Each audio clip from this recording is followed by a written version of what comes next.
On the joint bipartisan talks, the PG received a briefing as follows: that Kenya Kwanza has offered that the joint co-chairs should write to the IEBC selection panel requesting them to halt the process for about 21 to 30 days.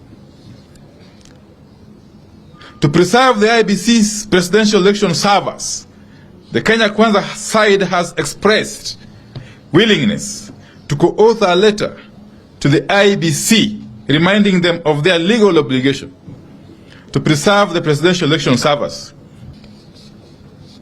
Kenya Kwanza has asked that the co-chairpersons meet to discuss and write the required letters so that the joint bipartisan talks can continue. With regard to interference in Jubilee, the Kenya Kwanza has indicated willingness to commit in writing to respect the ruling of the political parties disputes tribunal, confirming the Jubilee Party leadership.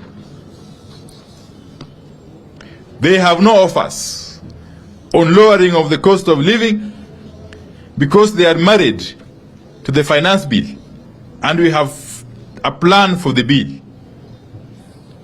The PG has noted the two concessions made by Kenya Kwanza. It is, however,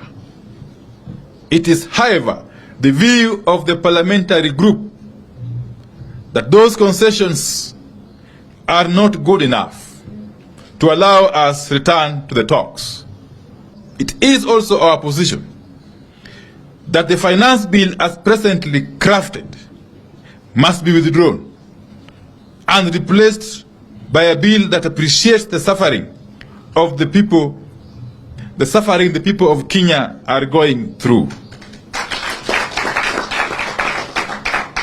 The bill must be withdrawn in totality and be reintroduced afresh in a manner that is sensitive to the plight of the poor Kenyans.